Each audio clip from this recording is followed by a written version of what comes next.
Hello students, कैसे हैं आप सभी लोग। तो देखिए, आज के लेक्चर में हम लोग जैनिज्म के टॉपिक को कवर करने वाले हैं। तो बहुत इंपॉर्टेंट टॉपिक है। इसमें पूरा का पूरा जैनिज्म से रिलेटेड आपको चीज जो है वो प्रीलिम्स पॉइंट ऑफ व्यू से कवर कर दी जाएगी, पूरी की पूरी। तो देखो, जैन ट्रेडिशन के अकॉर्डिंग हम लोग को 24 तीर्थंकारास देखने को मिलते हैं। तो क्वेश्चन आएगा बहुत ही बढ़िया सा कि कितने टोटल तीर्थंकारास हैं जैन धर्म के अंदर, जैन ट्रेडिशन के अंदर। तो 24 आपको ध्यान में रखना है, राइट। और पहला जो तीर्थंकार है वो कौन है गाइस? ऋषभ देव हम लोग को देखने को मिलता है। आप क्वेश्चन पूछोगे सर ये तीर्थंकार होते ही कौन है?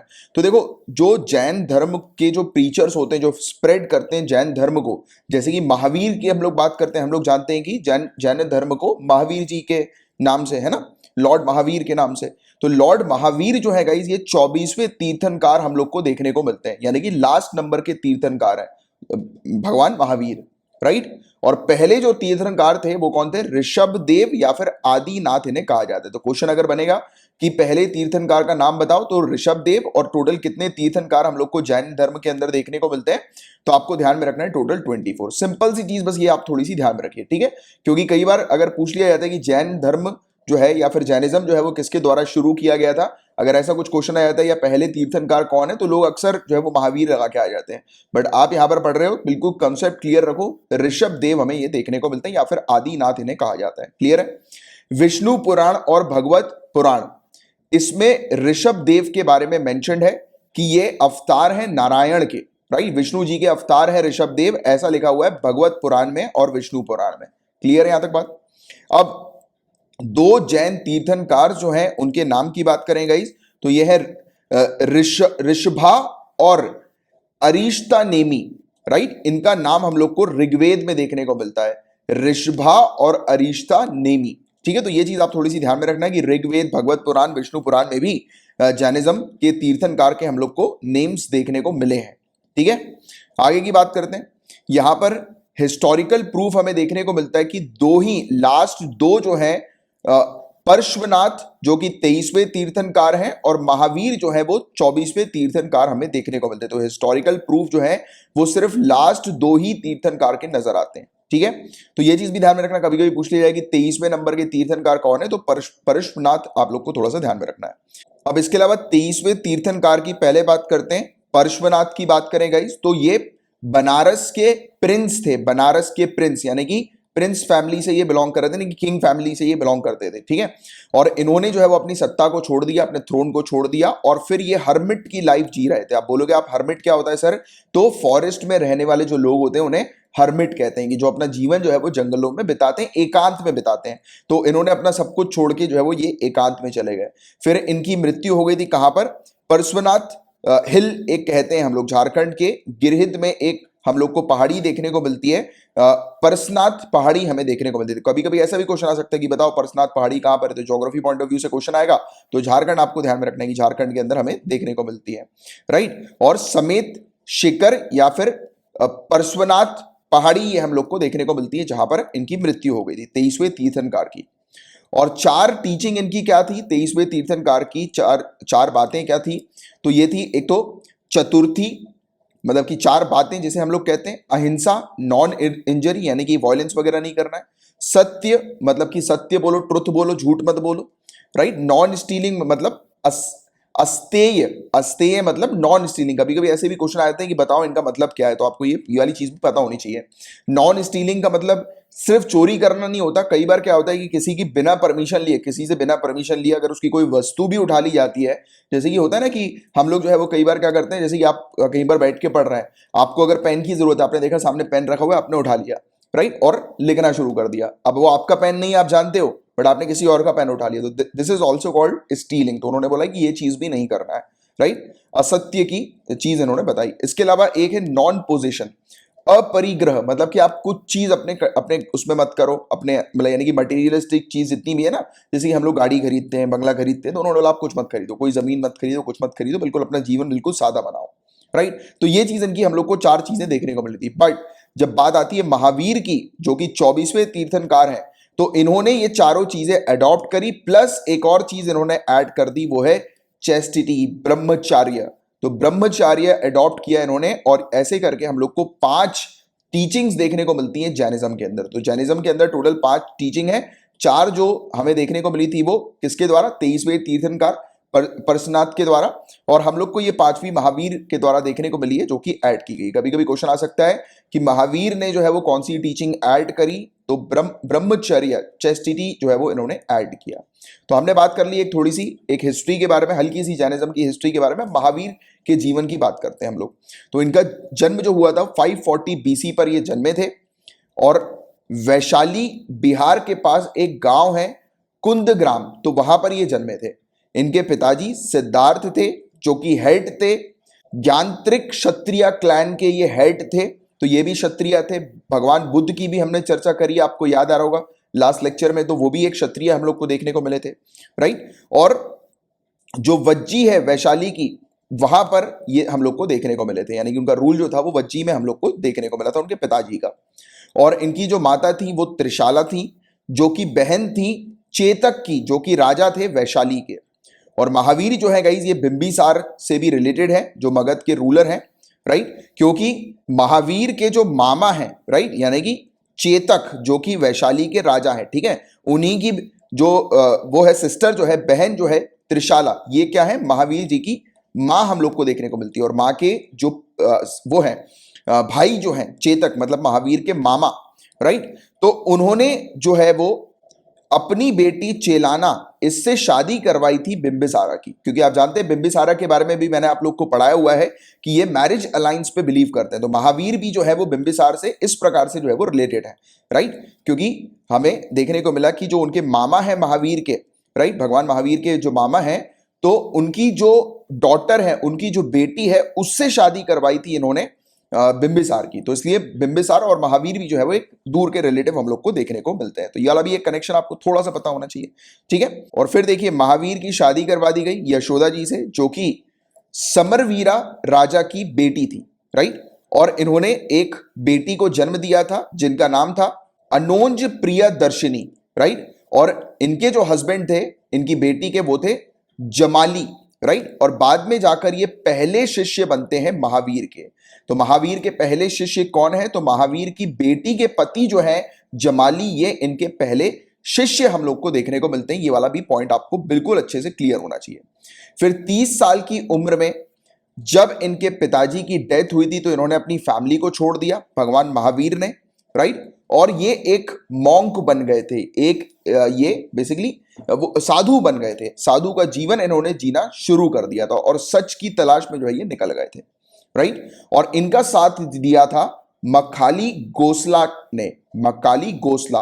और बाद में जाकर इनकी कुछ गोसला के साथ जो है वो डिफरेंसेस हुए, मतलब कि थोड़ी सी बहस वगैरह हो गई, और बाद में जाकर गोसाली ने जो है वो छोड़ दिया इन्हें, और आजीविका सेक्ट जो है वो गोसाली ने बना लिया। तो आजीविका सेक्ट की शुरुआत किसने करी, मकाली गोसाला। तो ये चीज भी आपको ध्यान में रखनी है, जो कि महावीर के साथ ही निकले थे सच को ढूंढने के लिए, राइट। और फिर जब ये 42 साल की उम्र में आते हैं महावीर, तो साल ट्री के नीचे रिजु पालिका नदी के किनारे एक हम लोग को गांव देखने को मिलता है, जंभीक ग्राम, राइट। तो यहां पर जो है वो इन्होंने 42 साल की उम्र में कैवल्य, मतलब कि सुप्रीम नॉलेज जो है वो अटेन किया था, राइट। यानी कि इन्होंने तपस्या करी और सुप्रीम नॉलेज जो है वो इन्हें मिल गया था। कहां पर, इन्हें रिजु पालिका नदी के किनारे जंबीक ग्राम में इन्हें साल ट्री के नीचे 42 साल की उम्र में कैवल्य प्राप्त हुआ था। तो कैवल्य आप थोड़ा सा ध्यान में रखना।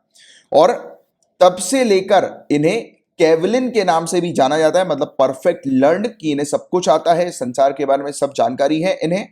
और जीना या फिर जितेंद्रिय, राइट, जिसने अपने पूरे सेंसेस जो है वो अपने कंट्रोल में कर लिए हैं। हमारे सेंसेस होते हैं ना, कई बार आप पढ़ाई करते हो, पढ़ाई करते करते एकदम से ध्यान भटकता है, तो क्या हुआ, हमारा सेंसेस जो है वो भटका, कहीं और गया। तो इन्होंने इस प्रकार की शक्ति हासिल कर ली थी कि बिल्कुल इतने फोकस्ड हो गए थे कि इनके जितने भी सेंसेस हैं सबके सब इनके कंट्रोल में आ गए थे। तो इसे इन्हें जितेंद्रिय या जीना जो है वो इसी चीज के लिए कहा जाता है कि जिसने सबके सब सेंसेस अपने कंट्रोल में कर लिए हैं, राइट। और निग्रंथ की बात करें, मतलब कि सभी बॉन्ड से अब ये फ्री हो गए, मतलब कि इनका बॉन्ड किसी के साथ नहीं है। हमारे यहाँ देखने को मिलता है कि कई बार हम लोग देखते हैं ना कि प्रिपरेशन के दौरान जो है वो गर्लफ्रेंड छोड़ के चली गई या बॉयफ्रेंड छोड़ के चला गया, तो बिल्कुल परेशान हो गए, इतने ज्यादा परेशान हो गए कि हालत खराब हो गई, राइट। तो बॉन्ड एक ऐसी चीज है जो कि इंसान को कमजोर करती है। तो इन्होंने ये सभी बॉन्ड से फ्री हो गए, यानी कि इनको कोई मतलब नहीं था किसी से, राइट, किसी के साथ इनकी बॉन्डिंग एज सच नहीं थी, मतलब आप कह सकते हो वैराग्य, आप कह सकते हो वैराग्य का जीवन जो है वो उन्होंने शुरू कर दिया था।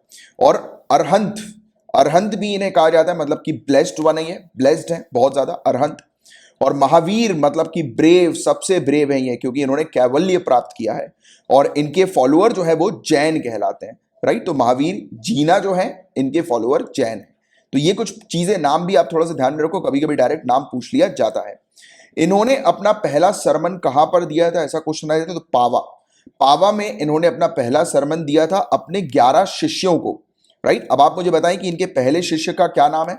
अभी थोड़ी देर पहले हमने डिस्कस किया था, और इनका पहला शिष्य इनसे किस तरीके से रिलेटेड है वो भी जरा नीचे कमेंट बॉक्स पर लिखकर बताओ, क्योंकि लगातार आप जो पढ़ रहे हो इतने कंसंट्रेशन के साथ पढ़ना चाहिए आपको कि थोड़ी देर बाद जब मैं आपसे क्वेश्चन पूछूं तो आपको उसका आंसर आ जाना चाहिए। तो अगर आपने नहीं इसका आंसर दे पा रहे हैं तो रिवर्स करो और फिर ध्यान से पूरी चीजें फिर से सुनो आप।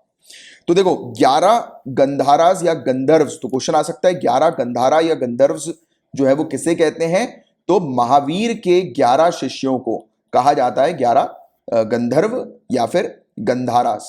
और बाद में जाकर इन्होंने एक जैन संघ भी फाउंड किया, राइट, शुरू किया। जैन कम्यून है ये, और ये पावा में ही शुरू किया गया। और 72 साल की उम्र में 468 बीसी के दौरान इनकी मृत्यु हो गई। कहां पर, पावापुरी में इनकी मृत्यु हो गई, जो कि बिहार के पास हम लोग को बिहार शरीफ में देखने को मिलता है।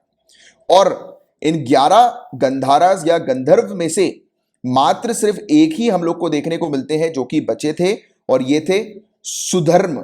सुधर्म आप ध्यान में रखना, सुधर्म सिर्फ एक लौते हम लोग को देखने को मिले थे कि जो सरवाइव थे महावीर की मृत्यु के बाद, यानी कि जो बचे हुए थे, जिनका यानी कि जो जीवित थे महावीर की मृत्यु के बाद, तो वो थे सुधर्म।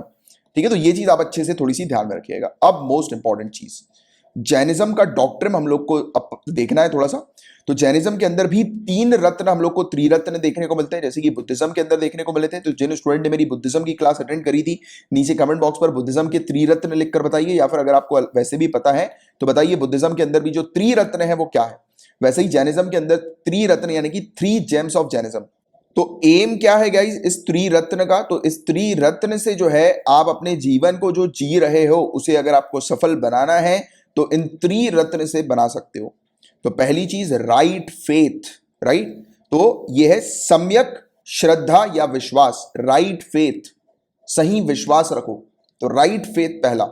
दूसरा राइट नॉलेज, सम्यक ज्ञान, सम्यक ज्ञान यानी कि सही नॉलेज प्राप्त करो, right. Knowledge of Jain creed, creed basically इसकी जो डेफिनेशन होती है, it is the system of religious belief.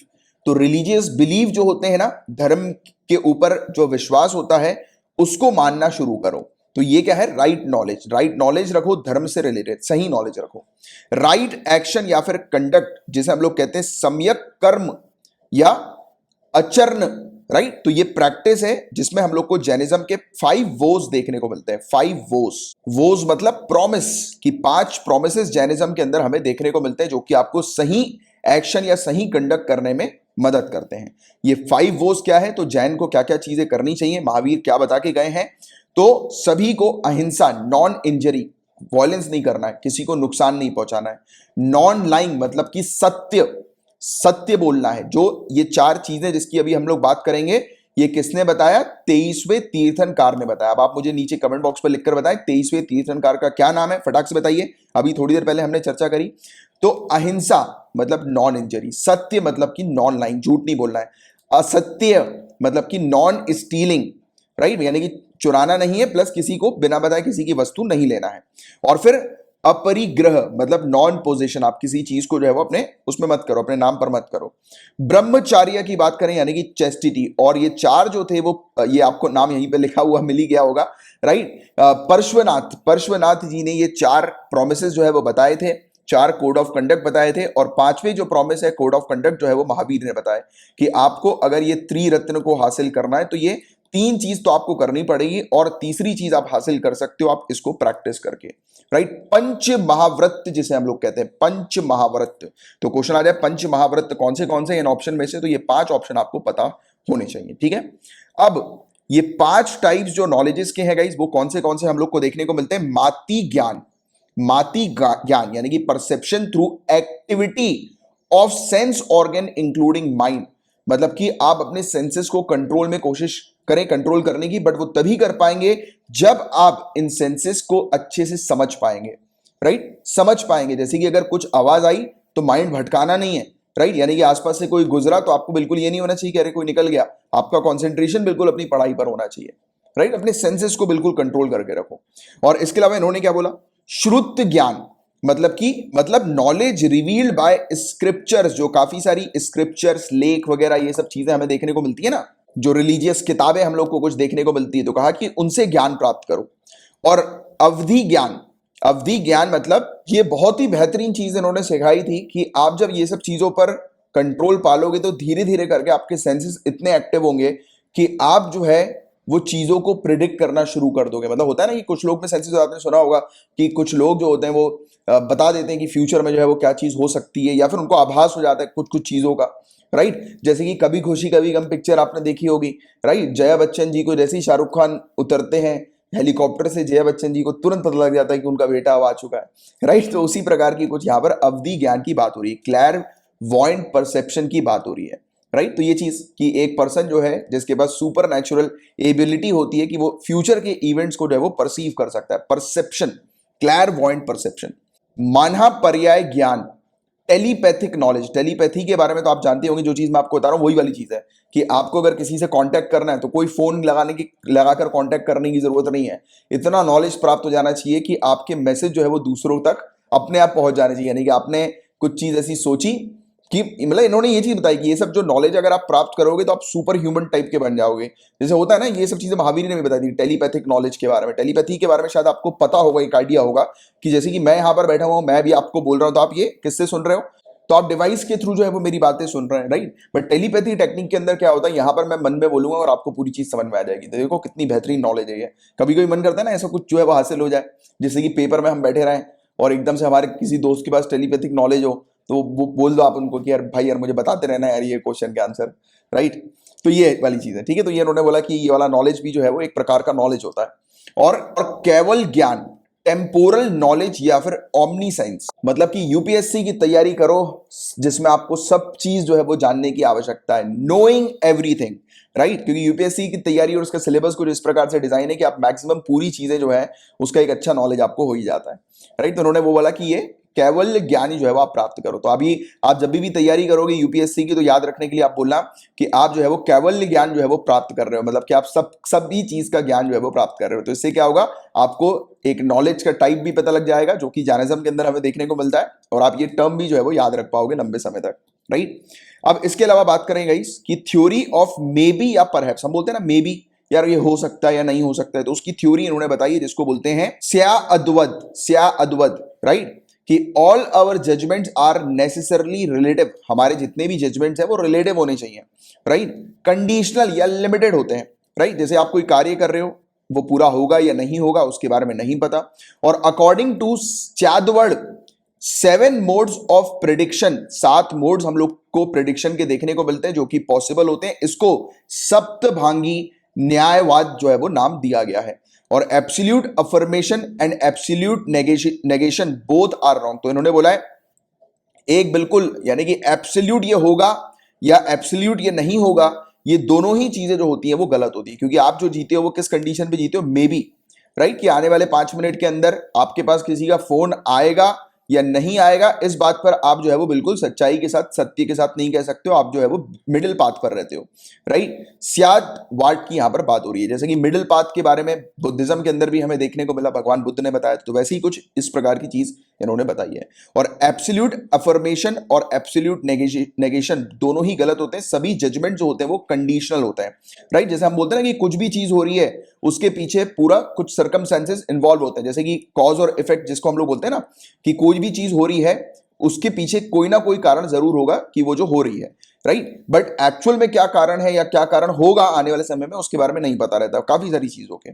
और स्यादवाद जो है इसे हम लोग कहते हैं अनेकांतवाद, theory of plurality and multi sidedness, कि एक चीज के बहुत सारे इफेक्ट्स हो सकते हैं, हुए हैं, that is not for sure.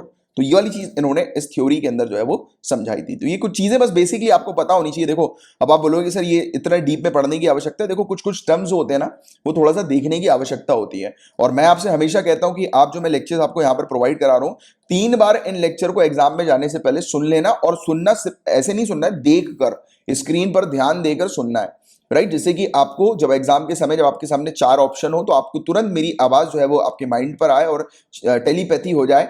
और टेलीपैथी को जो है वो इन्होंने क्या चीज कही थी, माना परिवाय ज्ञान जो है ये आपको मुझसे जो है वो मिलता रहे वहां पर, आप सोचो तो, और आप जो है वो एग्जाम को निकाल लो, राइट। यानी कि करेक्ट ऑप्शन, क्योंकि देखो प्रीलिम्स के अंदर 4 ऑप्शन है, 4 में से एक ऑप्शन करेक्ट है। और जब आप एक टॉपिक को 3 से 4 बार अपनी आंखों के सामने कॉन्सेंट्रेशन के साथ जो है वो ले जाओगे तो चारों में से एक ऑप्शन आप मार्क जरूर करोगे, राइट। और प्रिंसिपल्स ऑफ जैनिज्म, राइट, जो कि महावीर के द्वारा बताए गए हैं, वो क्या क्या प्रिंसिपल हैं। एक तो पहली बात तो इन्होंने वेदास को रिजेक्ट कर दिया, क्योंकि हमने देखा था वैदिक कल्चर के बारे में मैंने आपको पढ़ाया हुआ है। अर्ली वैदिक लेटर वैदिक पीरियड में हमने देखा था कि किस प्रकार से कितनी कॉम्प्लेक्स चीजें जो है वो हो गई थी। फिर उसके बाद हमने देखा कि नए नए रिलीजन जो है वो उभर कर आए, जिनमें से एक था बुद्धिज्म, जिसको हमने कंप्लीट कर लिया। अब दूसरा जैनिज्म हम लोग कंप्लीट कर रहे हैं। तो वेदास को जो है वो इनके द्वारा रिजेक्ट कर दिया गया, राइट। वैदिक रिचुअल्स को रिजेक्ट कर दिया गया। ये मानते नहीं थे भगवान के प्रेजेंस के ऊपर, राइट, भगवान के एग्जिस्टेंस को नहीं मानते थे। ये कर्म पर बिलीव करते थे और कहने के लिए कहते थे। और इसके अलावा ये बोलते थे कि जो ट्रांसमाइग्रेशन ऑफ सोल जो है वो है, मतलब कि आत्मा जो है वो वापस, यानी कि पुनर्जन्म का जो कॉन्सेप्ट है उस पर इनका बिलीव था। तो ये वाला पॉइंट भी अच्छे से ध्यान में रखना, कभी कभी पूछा जा सकता है कि पुनर्जन्म की बिलीफ पर या ट्रांसमाइग्रेशन ऑफ सोल पर जो है वो मान्यता थी कि नहीं थी महावीर की। तो हाँ, बिल्कुल थी, राइट। इन्होंने इक्वलिटी के ऊपर एम्फेसिस दिया, क्योंकि उस समय वर्ण सोसाइटी हमें देखने को मिली थी। पूरी सोसाइटी जो थी वो 4 वर्ण पर विभाजित हो चुकी थी। लेटर वैदिक पीरियड पर हमने देखा था किस प्रकार से विभाजित हुई थी। तो इक्वलिटी थी नहीं, इनइक्वालिटी थी। तो इन्होंने इक्वलिटी के ऊपर एम्फेसिस किया, राइट। तो ये चीज है जिसके बारे में आपको पता होना चाहिए। अब जैन के काउंसिल की किस समय पर, किस ईयर पर ये काउंसिल था, कहां पर ये काउंसिल देखने को मिला, उस काउंसिल में चेयरमैन कौन थे, उस वो किसके संरक्षण पे वो काउंसिल था, और उसका क्या रिजल्ट निकल के आया। तो इसकी हम लोग बात करते हैं। तो पहला जैन का काउंसिल कब हुआ था? 300 BC में। कहां पर हुआ था? पाटलिपुत्र में हुआ था। कौन चेयरमैन थे? तो ये चेयरमैन जो थे वो थे स्थूल भद्र चेयरमैन थे, राइट। और चंद्रगुप्त मौर्य के अंडर पहला जैन काउंसिल हुआ। तो यहां से क्वेश्चन उठाकर पूछा जाएगा कि जैन के पहले काउंसिल में कौन पैट्रॉन थे, कौन उसको संरक्षण प्रोवाइड करा रहे थे, या किसके अंडर हो रहा था। तो चंद्रगुप्त मौर्य आपको पता होना चाहिए। पहले जैन काउंसिल के अंदर 12 अंगाज जो है या अंग जो है उसको कंपाइल किया गया। और फिर दूसरा जैन काउंसिल जो होता है वो 512 AD पर होता है। कहां पर हुआ है? वल्लभी में हुआ है। और उस समय चेयरमैन जो थे वो थे देवर्धि और शम आश्रम, राइट। और किसके अंडर हुआ है तो इसकी डिटेल जो है वो नहीं है। और फाइनल कंपाइलेशन जो है वो 12 अंग और 12 उपंग का यहां पर देखने को मिला था दूसरे जैन काउंसिल के अंदर। अब आओ जैन लिटरेचर के बारे में बात करते हैं, जिससे रिलेटेड क्वेश्चंस आएंगे। तो सैक्रेड लिटरेचर हम लोग को जो श्वेतांबर्स के देखने को मिलते हैं, ये किस लैंग्वेज में लिखे गए हैं? तो ये प्राकृत लैंग्वेज में लिखे गए, प्राकृत है ये। और इसे हम लोग क्या बोलते हैं? अर्ध मगधी प्राकृत, राइट। और इसे क्लासिफाई किया गया है 12 अंगाज में, 12 उपंग्स में, 12 परिकरनाज में, और 6 छेद सूत्र में, और 4 मूला सूत्र में, और 2 सूत्र ग्रंथ में, राइट। तो ये 6 चीजों के अंदर इसे क्लासिफाई जो है वो किया हुआ है, जिसका एक आइडिया आपको होना चाहिए, राइट। और 12 पूर्वास या परवास, राइट। तो ये पार्ट है 12 अंगाज के। और ये ओल्डेस्ट टेक्स्ट हम लोग को महावीर की प्रीचिंग के देखने को मिलते हैं, कि जो महावीर ने जो मैसेजेस दिए थे तो वो 12 अंगाज के अंदर ही हमें 14 पूर्वाज या परवाज में हमें देखने को मिलते हैं, ठीक है। तो ये चीज भी आपको थोड़ी सी पता होनी चाहिए। अब इसके अलावा कुछ इंपॉर्टेंट जैन टेक्स्ट या जैन लिटरेचर हमें देखने को मिलते हैं। तो संस्कृत के अंदर कल्प सूत्र हमें देखने को मिलता है, भद्र बाहु के द्वारा लिखा गया, मेंशन किया गया। तो भद्र बाहु ने कल्प सूत्र जो है वो लिखा संस्कृत में, ये चीज आप ध्यान में रखिएगा। इसके अलावा हम लोग को भद्र बाहु चरित्र परिष्ट परवान, जो कि हम लोग को अपेंडिक्स देखने को मिलती है तृष्टि शल्का पुरुष की, और इसे हेमचंद्र के द्वारा जो है वो मेंशन किया गया है, राइट। और जैनिज्म के अंदर हम लोग सेक्ट्स की बात करेंगे, तो अब श्वेतांबर और दिगंबर्स की हम लोग थोड़ी सी चर्चा करने वाले हैं। तो 298 BC का समय था, बहुत ही बुरी हालत हुई थी मगध के अंदर, फेमाइन आ गया था, भूखमरी हो गई थी, राइट, साउथ बिहार में। और इसके कारण हमें देखने को मिला था कि जो जैन मॉन्क्स जो थे राइट। जैन साधु जो थे वो डेक्कन की तरफ और साउथ इंडिया की तरफ चले गए, और ये कहां पर गए, तो ये श्रवण बेनगोला, तो इसे साउथ इंडिया या डेक्कन को श्रवण बेनगोला जो है वो नाम दिया गया है। और इनके साथ भद्रबाहु और चंद्रगुप्त मौर्य भी हमें देखने को मिले थे, जो कि साउथ की तरफ जो है वो चले गए थे, राइट। और 12 सालों के बाद ये वापस आए, 12 ईयर्स के बाद लौटे ये। और जो लीडर थे एक दूसरे ग्रुप के, जो कि वहीं पर मगध पर ही थे, वो कौन थे, स्थूल भद्र हमें देखने को मिले थे। अब आपको मैं थोड़ा सा याद दिलाता हूं, पहले बुद्धिस्ट काउंसिल, सॉरी पहले जैन काउंसिल को आप याद करो।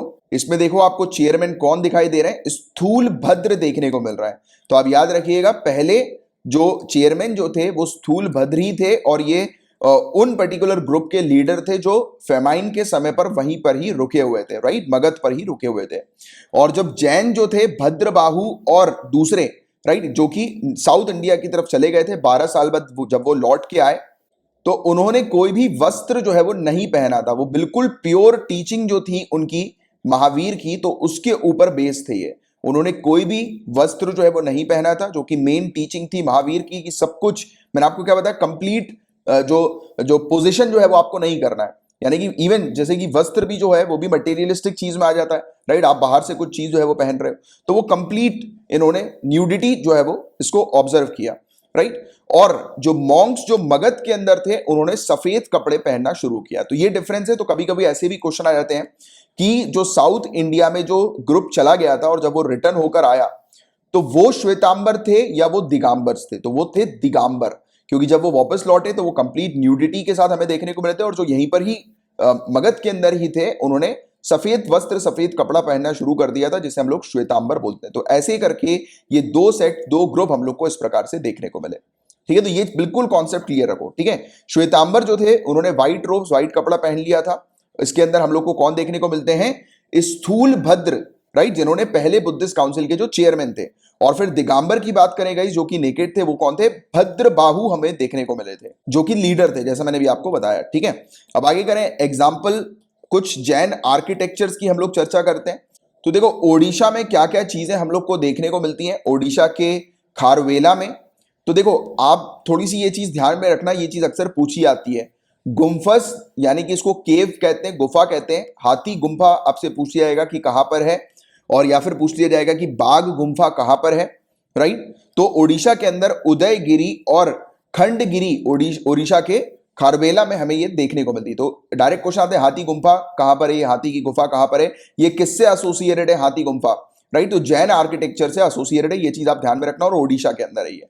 वैसे ही राजस्थान के अंदर माउंट आबू में हम लोग को जो तेजपाल मंदिर देखने को मिलता है, या फिर विमला वसाही मंदिर देखने को मिलता है। ये दिलावर मंदिर के एग्जांपल्स हम लोग को देखने को मिल रहे हैं, दिलावर मंदिर। तो या फिर क्वेश्चन आ जाएगा, दिलावर मंदिर किससे एसोसिएटेड है, जैन से एसोसिएटेड है। कहां पर है, राजस्थान के अंदर हमें देखने को मिलते हैं, माउंट आबू में तेजपाल मंदिर और विमला वसही मंदिर, राइट। और इसके अलावा गुजरात के अंदर हम लोग को गिरनर की पहाड़ियां तो आपको पता ही होगा, वहीं पर ही पास में ही सुदर्शन लेक भी हमें देखने को मिलती है। और क्या मुझे आप बता सकते हो उसका आंसर, कि सुदर्शन लेक जो है वो किसके द्वारा बनवाई गई थी, किसने क्रिएट करवाई थी सुदर्शन लेक को? जरा नीचे कमेंट बॉक्स पर आंसर लिखकर बताएं कि आपको अगर पता है तो। और इसके अलावा नहीं पता तो आगे चल के हम लोग चर्चा करेंगे, आने वाले टॉपिक्स में ये सब चीजें भी कंप्लीट होगी पूरी की पूरी। और पलीताना, गिरनार और पलीताना ये मंदिर थे, गुजरात में हमें देखने को मिलते हैं, जैन आर्किटेक्चर से एसोसिएटेड है। और कुछ मंदिर जैसे कि पावापुरी मंदिर, राजगृह मंदिर, ये कहां पर है, ये बिहार में है। और कर्नाटका के अंदर हम लोग को क्या देखने को मिलता है, चवनबेल गोला, स्टैच्यू ऑफ गोमतेश्वर या बाहुबली। साउथ इंडिया की पिक्चर है बाहुबली, कर्नाटका याद रखना, साउथ इंडिया में। और अभी यहां पर किसकी बात हो रही है, श्रवण बेल गोला की। तो देखो आप, श्रवण बेल गोला को मैंने आपको क्या बताया था, साउथ इंडिया, श्रवण बेल गोला, राइट। साउथ इंडिया और डेक्कन को ये नाम जो है वो दिया गया, तो कर्नाटका श्रवण बेल गोला। तो ये चीज आप थोड़ी सी ध्यान में रखना, ठीक है। अब इसके अलावा रॉयल पैट्रॉन्स की हम लोग थोड़ी सी चर्चा कर लेते हैं, मतलब कि जैन धर्म के अंदर मतलब किन किन जो रूलर्स थे, कौन से किंगडम थे जिसके संरक्षण में जैन धर्म हम लोग को देखने को मिल रहा था, राइट। तो नॉर्थ इंडिया के अंदर नंदास, बिंबिसार, अजात शत्रु, उदयन, राइट, हरियंग डायनेस्टी की जो हमें देखने को मिलते हैं। और चंद्रगुप्त मौर्य, बिंदुसारा, संप्रति, जो मौर्यन हम लोग को रूलर देखने को मिल रहा है, ठीक है। तो ये चीज आप ध्यान में रखना, ये मगध के हैं।